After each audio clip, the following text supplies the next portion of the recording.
Oi, gente, tudo bom?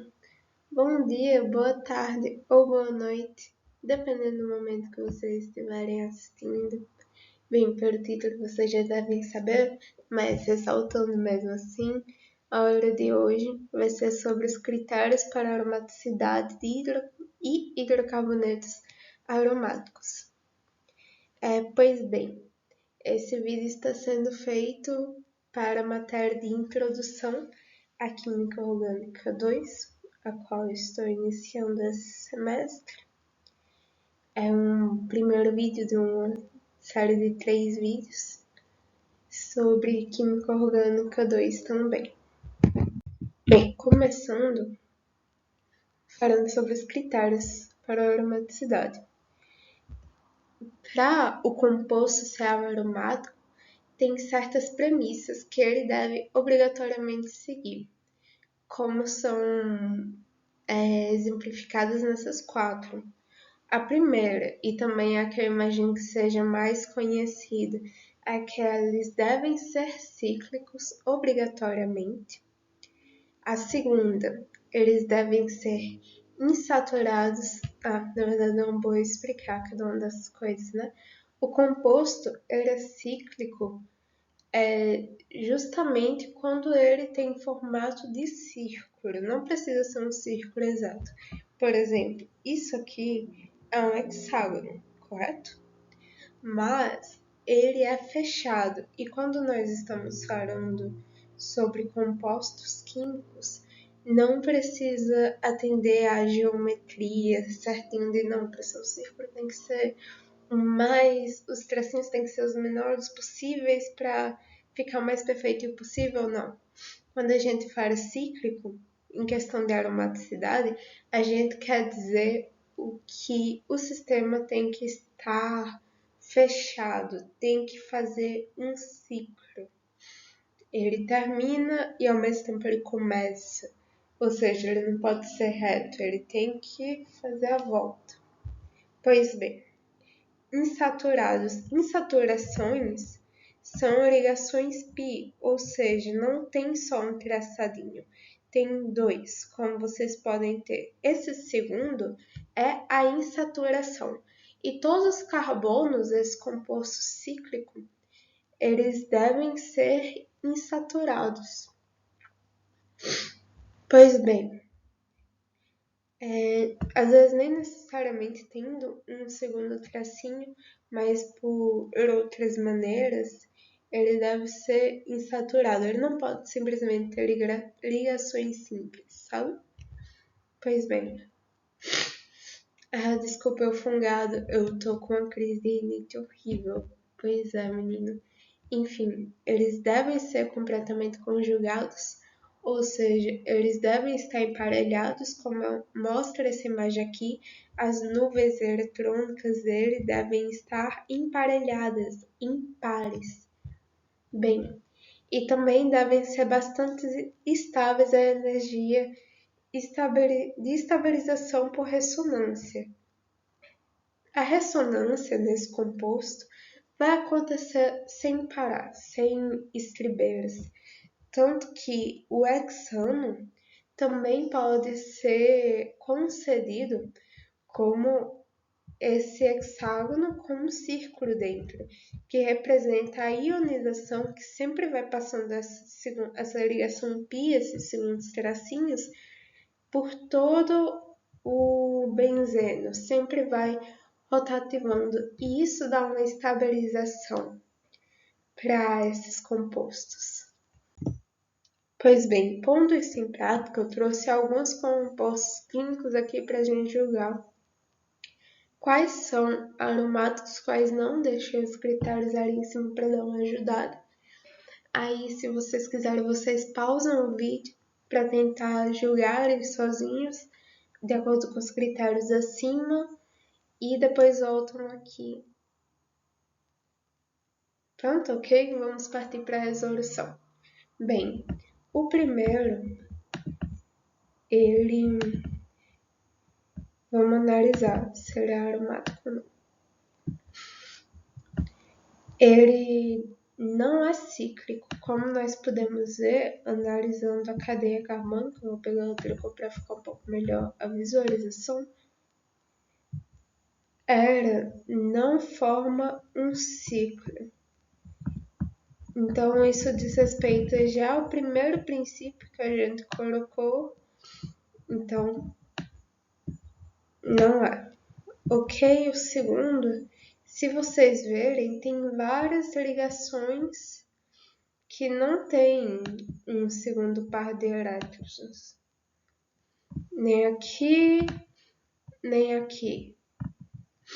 Como meu professor gosta de falar, isso seria equivalente, olha, aqui tem as pares de nuvens eletrônicas que a gente tinha falado,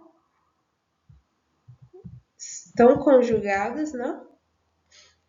E aí estão aparelhadas também, por assim dizer. E isso aqui funciona como se fossem postes, levando a energia de um lugar para o outro. Mas esses postes não vão funcionar caso não tenha o resto a se conectar com ele. Ou seja, ele começa, mas ele não consegue continuar, ele não consegue fechar. Por isso, ele não consegue ser um composto cíclico, não consegue fazer a ressonância, que é essa dança de elétrons por toda a molécula. Pois bem, na verdade, para ser ressonância não precisa ser por toda a molécula, mas nesse caso em específico, a ressonância não vai dar para acontecer em toda a molécula, como se realmente tivesse um poste caído. Não vai dar certo. Pois bem, então esse aqui também não é um composto. Um composto. Não é que são. Poxa, esqueci o nome, mas enfim. Não é esse composto. Não é. Já esse aqui, vamos analisar as premissas. Ele é cíclico, confere. Ele é insaturado também, completamente conjugado e estável também. Tá acontecendo ressonância aqui adoidado, então também é estabilizado por ressonância, o que deixa assim a gente classificar como aromático. Lembrei o bendito nome. Olha, esse é aromático. E esse aqui também cumpre as mesmas três premissas, a única coisa que muda é a posição que tá esse metil, né? Lembrando que metil é o CH3. Tem esse metil aqui e também tem esse metil aqui. Às vezes é um pouco difícil a visualização porque não está escrito, mas com o tempo você se acostuma. Pois bem, continuando. Hidrocarbonetos aromáticos, seguindo para a segunda parte da aula. Hidrocarbonetos aromáticos são compostos orgânicos que podem, em sua estrutura, que no caso tem sua estrutura, possuem sua estrutura, um ou mais anéis aromáticos. Anéis aromáticos é o que a gente estava classificando anteriormente. Bem, e o anel também, a nomenclatura anel, se dá justamente por ser cíclico. Como nós havíamos falado anteriormente, lembra um anel. Bem, das propriedades, eles se apresentam geralmente no estado líquido em temperatura ambiente, é uma característica dele. Apresentam características apolares, ou seja, eles se mixam com compostos apolares também e não interagem bem com a água, como os compostos apolares têm por via de regra, né? e interagem no meio dipolo induzido, ou seja, forças de Van der Waals de fraca interação, que são as forças mais fracas que tem. Apesar de como essa força às vezes tem. É outro assunto. Bem, como exemplos bem simples, nós temos aqui o benzeno. O benzeno é o mais conhecido, gente.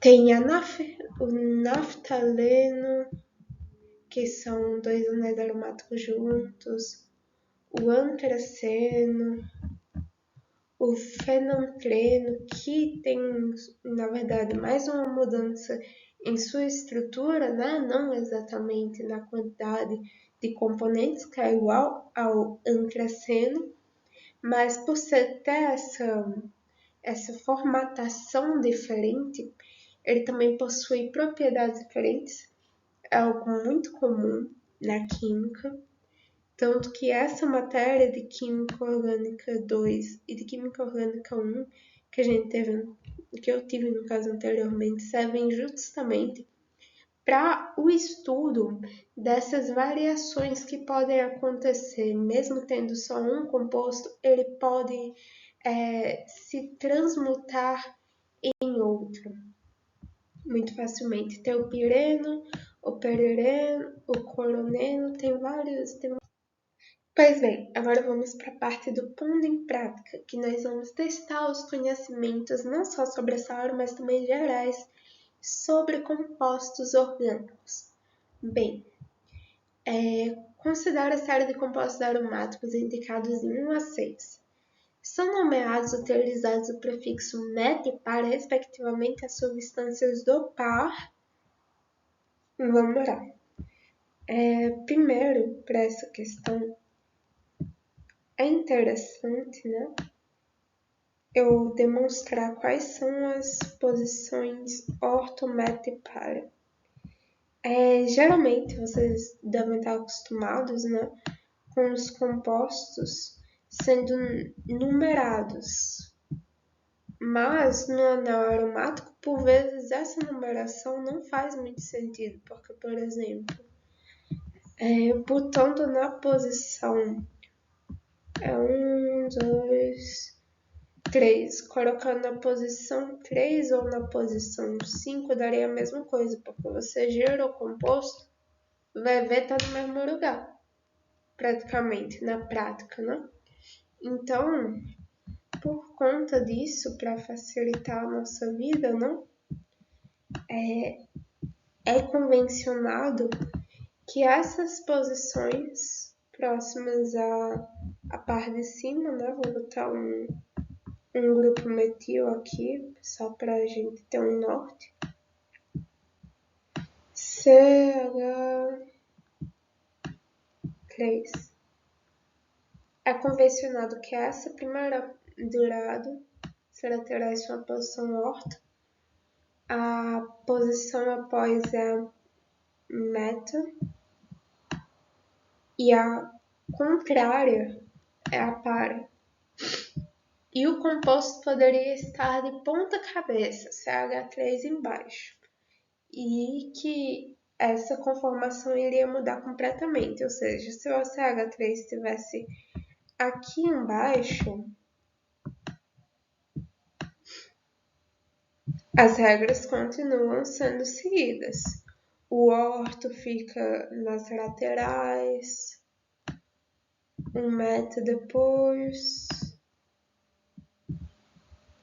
e o para do lado inverso. Pode girar o quanto for, essas regras continuam a ser seguidas. Se tivesse de lado também, tanto faz. Pois bem, então vamos lá. Utilize o prefixo met e para, respectivamente, substância par. Tá, vamos achar a substância met. Bem, esse composto 1, a posição é aqui, né? O primeiro.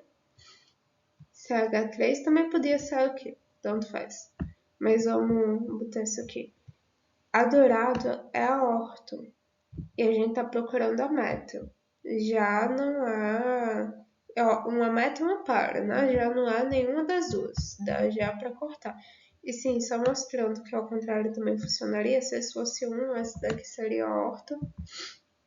Dá no mesmo, gente. Ok, a 2.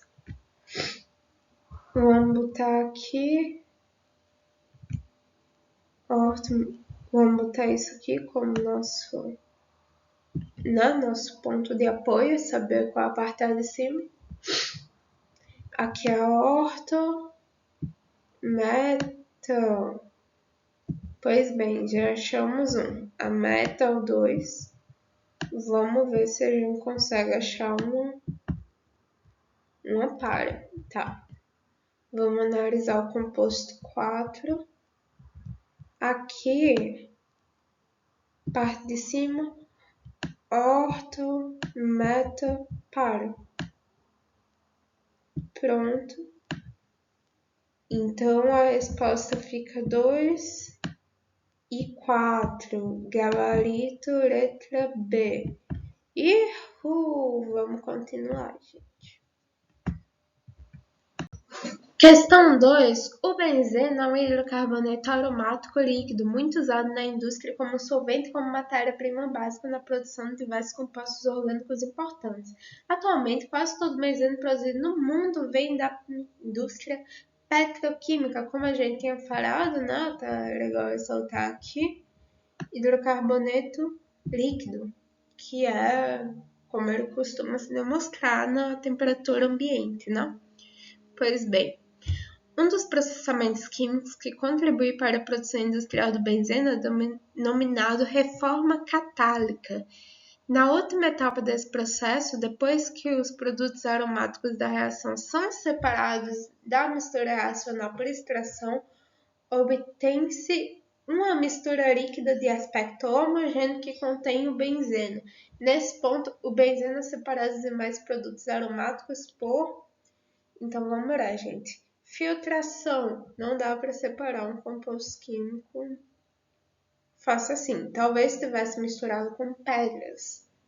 Aí daria para separar assim, mas não é o caso de misturar, por exemplo, um benzeno. Então a gente corta. Decantação. O benzeno, decantação seria tipo deixar, misturar água com areia e esperar que aí com o tempo a areia iria ir para o fundo do copo. É o processo natural, porque era mais densa do que a água. Pois bem, mas não é o caso. Se você esperar, não vai acontecer nada também.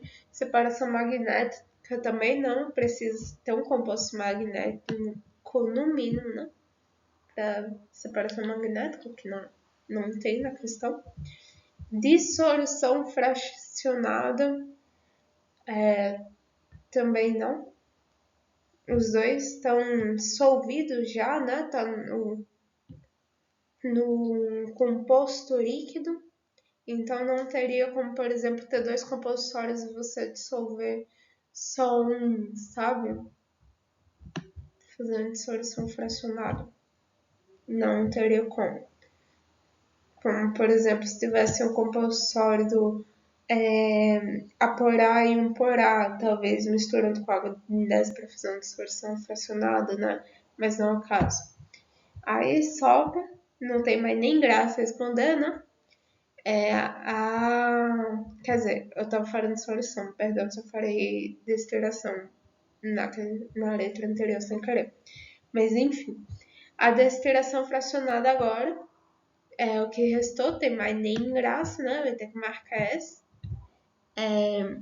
Mas enfim, vai evaporar uma parte, vai destilar uma parte. A parte que evaporar vai ser coletada e assim você vai separar os compostos. Vambora, gente!